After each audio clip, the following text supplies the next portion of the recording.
આમ તો અનેક વખત એ આદિવાસી વિસ્તાર એટલે કે છોટા ઉદેપુરનો વિસ્તાર છે તે ચર્ચામાં રહેતો હોય છે, કેમ કે ત્યાંના લોકોને અનેક વખતે પ્રાથમિક સુવિધાઓથી વંચિત છે તેવી અનેક ઘટનાઓ સામે આવે છે। એ પછી ઝૂંપડપટ્ટીમાં ચાલતી આંગણવાડી હોય, એ ગ્રામ પંચાયતના ભવનમાં ચાલતી સરકારી શાળા હોય કે પછી રોડ રસ્તા વિના કેટલી પ્રસૂતિની પીડા ઉપડે ત્યારે મહિલાઓને જોડીમાં નાખીને લઈ જવી પડતી હોય, આવા અનેક વખત દ્રશ્યો એ આપણા વિકસિત ગુજરાત કહેવાતા એટલે કે નેતાઓ અને મોટા મોટા અધિકારીઓ જે બૂમ બરાડા પાડીને કહે છે કે ગુજરાત વિકસિત છે, ગુજરાતના છેવાડાના લોકોને તમામ પ્રકારની સુવિધાઓ મળે છે, એ નેતાઓ માટે આંખ ખોલતા કિસ્સાઓ એ આદિવાસી વિસ્તારમાંથી સામે આવતા હોય છે।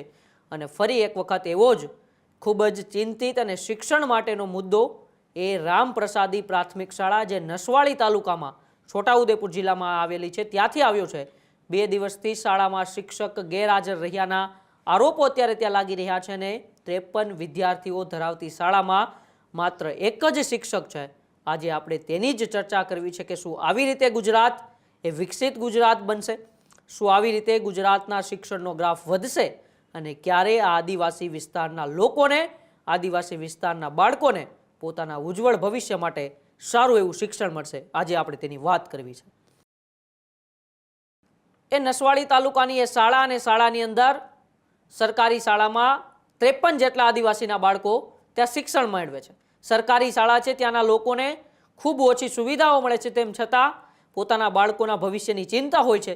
પોતાના બાળકો ઉજ્જવળ ભવિષ્ય બનાવી ક્યાંક ને ક્યાંક આ પરિસ્થિતિમાંથી ઉગરે, સમાજમાં ક્યાંક ને ક્યાંક સારા એવા દરેક ક્ષેત્રોમાં આગળ વધે તેવી આશાઓથી એ શિક્ષણ મેળવવા માટે પોતાના બાળકોને એ આદિવાસી લોકો મોકલતા હોય છે।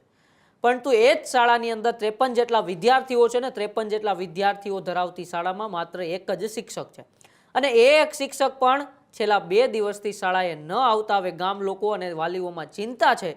મધ્યાહન ભોજન સંચાલક નિયમિત રીતે હાજર રહેવા હોવાની પણ વાત થઈ છે, પરંતુ શિક્ષક ન આવતા હવે ગ્રામજનોમાં ભારે રોષ જોવા મળ્યો હતો અને ગ્રામજને એક જે જાગૃત વ્યક્તિ હતો તે ગામનો, તે વ્યક્તિએ વિડીયો મારફતે તે મુદ્દો ઉઠાવ્યો છે કે આદિવાસી બાળકો શિક્ષણથી વંચિત રહેવાનો ખતરો અત્યારે એ છોટાઉદેપુરના આસપાસના વિસ્તારમાં લાગી રહ્યો છે। સરકાર તત્કાલીન પ્રશ્ન હલ કરે તેવી માગણી પણ અત્યારે કરવામાં આવી રહી છે, પરંતુ સવાલો અનેક વખત ઊભા થાય છે। એ રામાપ્રસાદી હોય કે નસવાડીના એ આલા ઘોડિયા ફળિયા હોય, અનેક વખતે શિક્ષણનો મામલો હોય, અનેક વખતે પીવાના પાણીના પ્રશ્ન હોય, અનેક વખતે રોડ રસ્તાઓના પ્રશ્ન હોય, આ આદિવાસી લોકોને ક્યારે આ બધી સુવિધાઓ મળશે, આવા તમામ પ્રકારના પ્રશ્નો અત્યારે ઊભા થઈ રહ્યા છે। આવો પહેલા વિડીયો જોઈએ, જ્યાં જાગૃત વ્યક્તિએ એ વિડીયો પ્રાથમિક શાળાની અંદર જઈને ઉતાર્યો હતો ને આ સમગ્ર મામલો જ્યારે અત્યારે બહાર આવ્યો છે। પહેલા આપણે વિડીયો જોઈએ।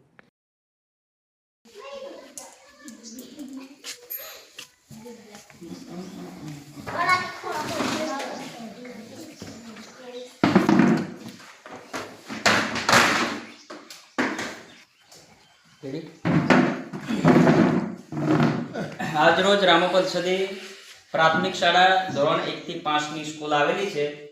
તો અમારી રજીસ્ટર સંખ્યા બાળકોની 53 છે। તો ઉત્તરાયણના રજા પર શિક્ષક ઘરે ગયેલા છે અને ગઈકાલે બી સ્કૂલ ચાલી હતી અને આજે પણ ચાલુ છે, તો છતાં કોઈ ગઈકાલે પણ નતા શિક્ષક આવ્યા, આજે પણ નતા આવ્યા। તો અમારા બાળકો શિક્ષક વગર શાંતિથી બેઠા છે। તો અમારા શિક્ષકનું બાળકોનું ભવિષ્યનું શું? શિક્ષક વગર અમારી શાળા ચાલે છે। ખાલી મધ્યાભોજન સંચાલક ભાઈ છે, એ 2 દિવસથી આવે છે અને 2 દિવસ ગઈકાલે બી અને આજે બી શિક્ષક ખાલી છે, બરાબર। શિક્ષક વગર સ્કૂલ ખાલી છે, તો અમારા શિક્ષકોનું શેના માટે આવતા નથી અને શું એમને રજા પર ઉતરી જવું પડ્યું છે, એ અમને ખુલાસો જોઈએ। એસએમસી ઉપાધ્યક્ષ ડુંગરાબેન અરવિંદ બેન કયા ધોરણમાં ભણે છે? 5મા। તો ગઈકાલે સાહેબ આવેલા? આજે આવ્યા? તારે ભણવું છે કે પછી એમ કરવાનું છે? રાસુમાં મજૂરી જવાનું છે પોટલા લઈ? ભણવું છે ને? તો સાહેબ આવે છે? આજે નહીં આવ્યો ને? કાલે નહીં આવ્યા? ઉત્તરાયણના રજા પર ગયેલા પછી 2 દિવસ ચાલુ સ્કૂલમાં આવ્યા નહીં। નસવાડી તાલુકો છોટાઉદેપુર જિલ્લો રામાપ્રસાદીની અંદર આશરે 1400 થી 1500 માણસોની વસ્તી છે।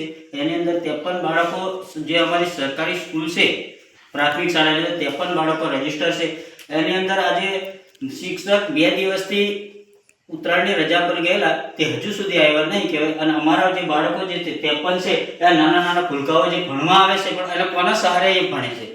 અને આજથી 5 કે 10 દિવસ અગાઉ આ છોકરાને વાગી ગયેલું, એને 4 ટાંકા આવ્યા હતા કહેવાય.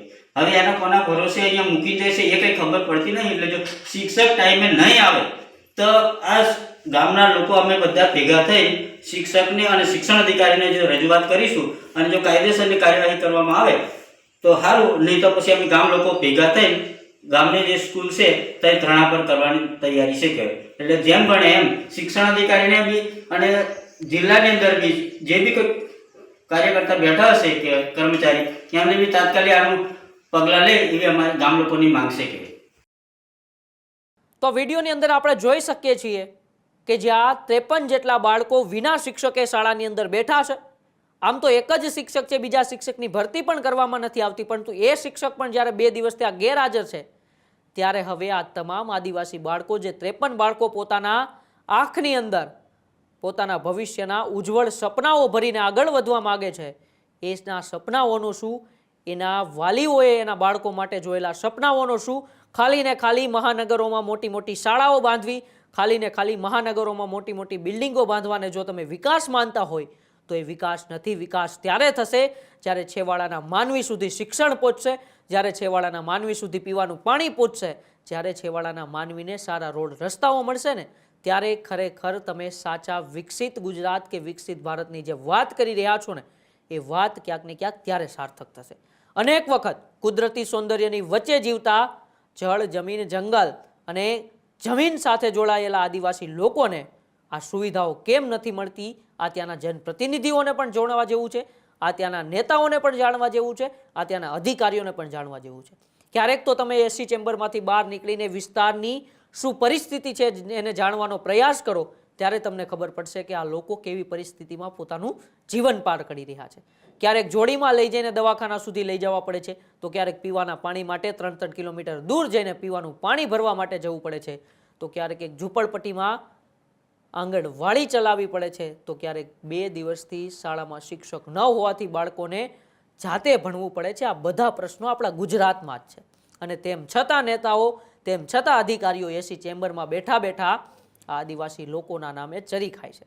જ્યારે ચૂંટણીઓ આવે છે ત્યારે આદિવાસીઓના મત લેવા ત્યાં પહોંચી જાય છે, પરંતુ ચૂંટણી જીતી જાય છે પછી આદિવાસી લોકોની શું પરિસ્થિતિ છે, તેમના બાળકો કઈ પરિસ્થિતિમાં શિક્ષણ મેળવી રહ્યા છે, રોડ રસ્તાઓ સારા મળે છે કે નહીં, પીવાનું પાણી સારું મળે છે કે નહીં, આ કોઈ પણ પ્રકારની તસ્દી લીધા વિના તે નેતાઓ ફક્ત અને ફક્ત પોતાની નેતાગીરી કરવામાં મસ્ત હોય છે.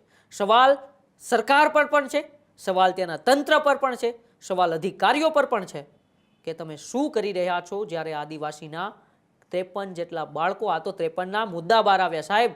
કેટલી એવી શાળાઓ છે જ્યાં શિક્ષકો નથી, કેટલી એવી શાળાઓ છે જ્યાં આદિવાસી બાળકોને પૂરતા શિક્ષણ માટે, પોતાના ઉજ્જવળ ભવિષ્ય માટે સારી એવી સુવિધા નથી મળતી. આપણે આશા રાખીએ છીએ કે જે સુવિધા એ મહાનગર અમદાવાદ, સુરત, રાજકોટ કે વડોદરામાં મળે છે એ જ સુવિધા મારા ગુજરાતના આદિવાસી વિસ્તારમાં ભણતા બાળકોને પણ મળવી જોઈએ, જેથી એ પણ પોતે જોયેલા ઉજ્જવળ ભવિષ્યના જે સપના છે એ સાકાર કરી શકે. આશા રાખીએ છીએ કે ન્યૂઝરૂમનો આ વિડીયો જોઈને ત્યાંના જાડી ચામડીના જનપ્રતિનિધિઓ, નેતાઓ અને અધિકારીઓનું જમીર જાગશે, તંત્રનું પણ ક્યાંક ને ક્યાંક આંખ ખુલશે અને આ આદિવાસી બાળકોની ઉજ્જવળ ભવિષ્ય માટે તંત્ર કંઈક ચિંતા કરીને ત્યાં શિક્ષકોની જોગવાઈ કરશે તેવી આપણે આશા રાખીએ છીએ. પરંતુ તમારા વિસ્તારની અંદર જો પણ આવી પ્રાથમિક સુવિધાઓને લઈને કોઈ પણ તકલીફ હોય તો ન્યૂઝરૂમ ગુજરાત હંમેશા ગુજરાતની સામાન્ય જનતાનો અવાજ બનીને ઉભરી આવવાની છે.